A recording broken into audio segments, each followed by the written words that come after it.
Hey, what's up? This is the man that you all know and love, Edigga. And you know what you're listening to. You're listening to the Charm City Direct Radio Show on the station where music must be played. Wow. There you go. Okay. All right, okay. If you just joining us, we have live in the studio Dr. Ahmed. Okay. Ahmed Royalty. As long as you don't call me broke, I'm all right. No, it would never call you broke, buddy. Too many some kind of bench. Too many talents, man. Too many talents to be broke, man. For real.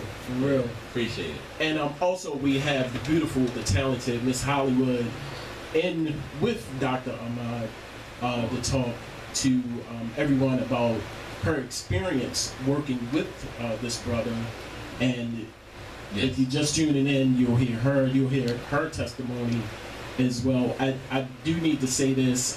Go to my fan page. I need you to do me a favor. Go to my fan page, www.facebook.com/Charm City Direct. There's a brother on there, actually the brother who did my official intro to the song, Seneca the Misfit. Vote for him right now. Go there. All the pertinent information is there. All you have to do is click and vote. Click and vote. Just like you're liking my fan page, click and vote. There you go. Vote for this brother to be one of the opening acts for some of the hottest names in rap today. Go there to my fan page, www.facebook.com/Charm City Direct. Go there, click and vote. I think you have to sign up. I think you got to sign up, and then once you sign up, you can vote. His name is Seneca the Misfit, and he was the brother who was responsible for the banger, my intro. Love it. You heard my name, you heard Dimples the Diva name, and you heard the man who did it first, Mike Mumbles. You was in there. Did you hear? I heard. He didn't say my other names, but you know I got 25 people inside me. He has 25 different. Yeah, 25 different people's half of them is like supervillains, and the other half is superheroes. You were born and raised in Baltimore, right? Yep. Yeah, exactly. Yeah. It was a village all day. Yes. Mental health is a serious issue. But it skipped me. I don't have 25. I don't even think I got 2. It's just me and Edigga, so. You're doing good. I do have a sidekick too. I have a sidekick too. Who's your sidekick? If I tell you I had a kid, that's my wait, can you wait till after the show? I sure will. Okay. Cool. I need you. So who's your other sidekick? Who's your sidekick? How can I really say his name on your show? Yeah. Bunky Penises. What? Did you just say bunky penises? Yep. I thought it was penis. No, that's his the person. That's his alias. But he's the freak guy, the guy that gets you in trouble all the time. He sounds like a stripper doesn't will. He is. Basically, that's what he is. See, this is what I didn't want the guests to know. This is what I didn't want to know. Put that out there later. Yes, he's the Baltimore Stephon Urkel. Yes. Oh wow. That's kind of look like him too. Yes, like, he don't does. Tell him I said that. You already know he accepted. That's crazy. I'm glad to have my man back in the studio with me, Jerry. As always, it's an honor, brother, to have you here. He was stuck in traffic at the Grand Prix. He texted me. He said, "Man, I can't get the 83, man. I heard the hesitation in your text, man, but it's fine." Thank you for being here every Sunday, doing what you're doing, brother. I really appreciate you, man. The man behind the camera, Jerry, man. If y'all need anybody to record y'all at your cookouts, your bar mitzvahs, Stageplay. Stageplay. Hey, Jerry. definitely will. Yes. I'll get this information before we leave. Cha-ching. I'll get us information before we leave. Yeah, definitely. Jerry is the man. He bring his camera, he got his tripod, he is ready. Okay. He is ready. Okay. So without further ado, we just had to get that clown out right quick. Okay. It's Hollywood. Hello. How you doing? I'm pretty good. That's good. So you said that you was going to talk to us. Yeah. About... Well, what happened was that this is the 12th play that I have done. I May Be Homeless, but I Can Dance. It's the same play, but 12th individual play. Okay. I have done plays in as far as Switzerland, Delaware, New York, California, DC, and Richmond, Virginia, and now back home in Baltimore. And I brought this particular play back home because this is loosely, pretty much like 90% based off a real story of my uncle, whose name is Garth Johnson. Okay. And they affectionately call him Baby Brother. Okay. And he went to college. He raised himself out of Gilmore Projects, and went to Douglas. Graduated from there. Okay. Shout out to Douglas. Yeah, shout out to Douglas. And he went to Morgan, got his master's and his professorship, and put himself through college and dated the dean's daughter, who was white. And the dean actually fired him as a result of it. And as a result of him getting fired, he became chronically depressed, and then he started taking antidepressants. Okay. And the antidepressants in the 70s wasn't tested as they are now, and it messed up the chemical part of his brain, and he became homeless. But his favorite saying was, "I may be homeless, but I can dance." And so it is a story of triumph. It is a story about him and his siblings, his sisters, his one brother, which Miss Keita Hollywood is playing one of his sisters by the name of Aunt Cookie. And yeah, and so she came in and auditioned as a result of me meeting her at a club at Five Seasons. Shout out to Five Seasons. Yeah, shout out to Five Seasons. I came in and I had another gentleman that was doing a play by the name of Jahidi Brownfish. And Jahidi said that I'm going on tour, so I won't be able to be in the next one. Okay. And I said, okay. And he said, but I'll catch up with you at the end. And then when I came down to the Five Seasons, I seen her on stage. Okay. And immediately was taken over by her gift, her talent, her image, which come down a dozen when you reference into Baltimore with talent. We're full of talent. Okay. But what we lack is the ability to unite. And so when I actually met her, and again, being a playwright of 12 plays, usually what I do is I don't audition people for talent. Okay. I audition them for integrity and humility. Okay. And so immediately she was extremely humble. Even that right there, Yes. not to cut you off, even that right there, most people will base it off of talent. Right. But here in Baltimore, you can't do that. No. Yeah, you can't do that. You know, as a matter of fact, I will go on a record to say I would rather have the one that's humble that don't know nothing than to have the one that's talented and arrogant. So she was very humble, and I called in for the audition, and she didn't come the first time. Ooh. And I was like, then second time I contacted her, I had my assistant contact her, and did you come the second time? I don't know, you did come. And then she came the second time. I didn't think she was gonna come the second time, and I was very surprised to see her there. And we clicked ever since then, you know, ever since then. And some people have gone, and she has definitely moved up in the production company, and she is like my right hand at this point, you know, and I really appreciate it. I really appreciate it. That's love. Yeah, I really appreciate it. So she's playing Aunt Cookie, and I'll let her tell you about her experience with me and the production and whatever her perspectives are. Sure. Again, my name is Hollywood, Hollywood Infinite. Please say Infinite. Infinite. Hollywood Infinite. Love the name. Love the name.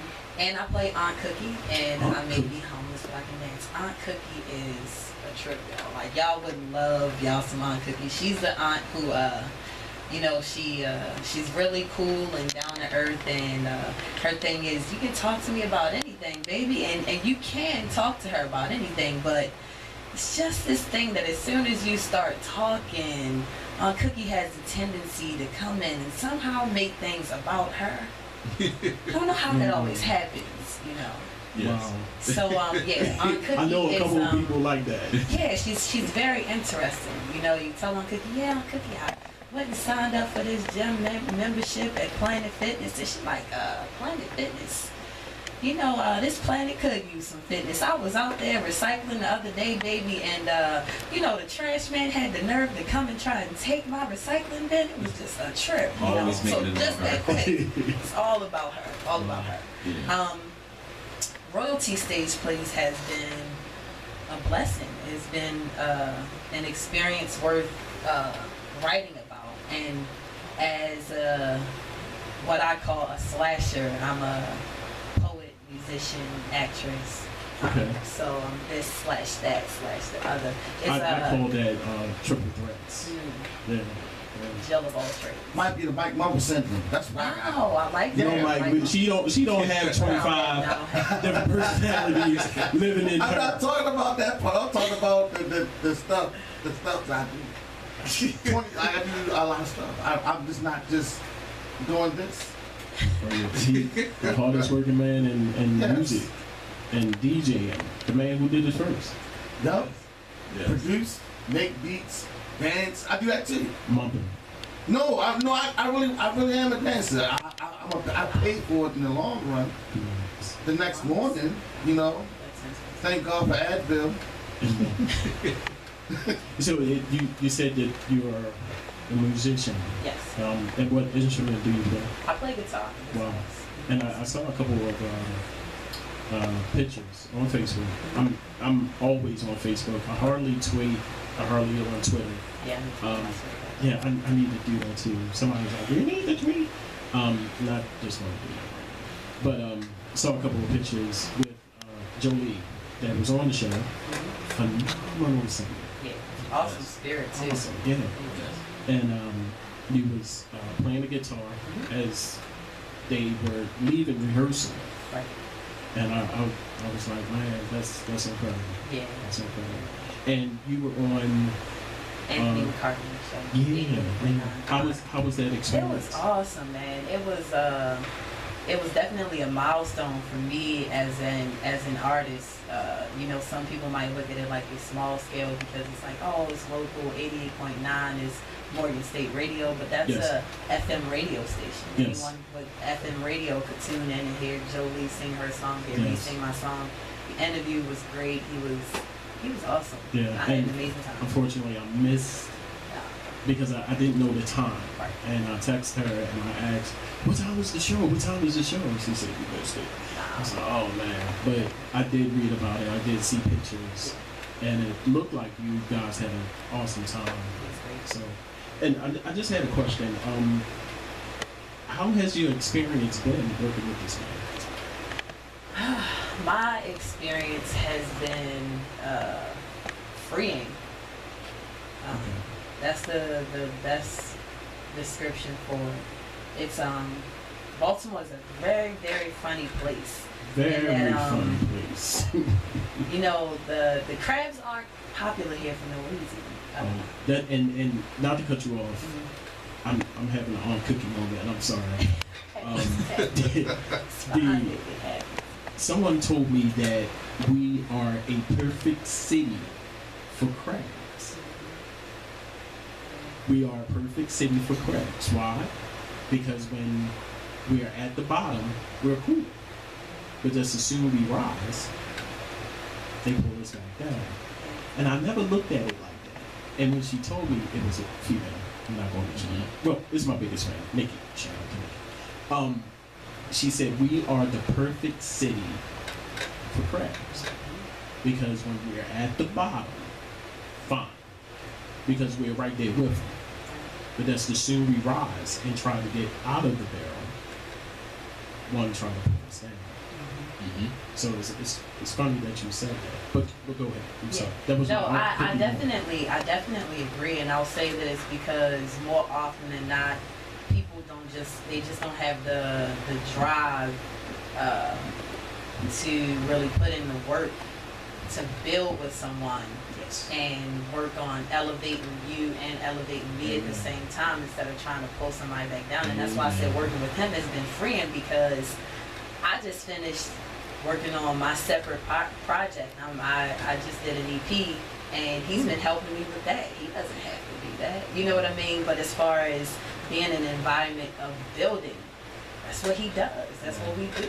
You know what I mean? Awesome. And in this city, it's a rarity. It's a rarity, and we as artists need it. We suffer enough in our work environments when you got to go to the 9 to 5 just to pay for the studio time, or be able to pay for your costumes or whatever it is that you do in your art life. Yes. Your family, they don't look at what you do as a realistic means of life. In most cases, most people's families, actors, musicians, everybody gets on once everything is fine and well and the money's coming in. True. But in the meantime, they're not really helping you get there. No one really shares your passion but yourself. Right. No one is going to put forth that extra. Once in a while, but it's hard to find those people. Very hard. No one is going to share your passion. No one is going to show that extra grind. They're not just going to take the ball and say, hey, I got it. You good. Let me just do this. Do what you got to do over here, and I'm going to take this from you. You very seldom hear that now, especially here. And I preach about it every single Sunday on the show. And I live it every day. And just here. And what I'm doing, being an internet radio station here in Baltimore, giving back to Baltimore. And it really baffles me every day. And it's sad. Yeah. It's really sad. Yeah. It's really sad. You know, I like to make an impartation on that real quick. The crab and the so-called African American in Baltimore have a common denominator. They have to be totally re-educated to counter what they've been trained to do. Because the same crab that will pull you down also has the same potential to pull the other crabs out. If he allows himself to be totally re-educated and say that I have no interest in being institutionalized or systematic thinking. And you have to go against, but in order to do that, this is what it's going to cost you. You have to go against a lot of times what your mother taught you, your dad taught you, what your grandparents taught them. Because the germ or the institutionalization of the thoughts have been passed down from one generation to another. In other words, it took 400 years to make a little hoopty. It took 400 years to convince black men to just stand on the corner with their pants sagging. It took 400 years to convince black women to wear slippers in the mall and pajamas on. It took 400 years to do that. So if you're going to say I'm going to do the opposite, then I have to go against. I have to forget everything I was taught. I can't take to the bank the check that Mama wrote in knowledge, the check that Dad wrote in knowledge. Even I dare say the pastors wrote in knowledge. And we have to say, hey, listen, let me close my eyes, as I always tell people.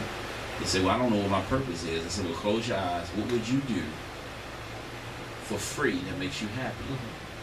Once you can discover what would you do for free that will make you happy, then do it with excellence and then charge accordingly.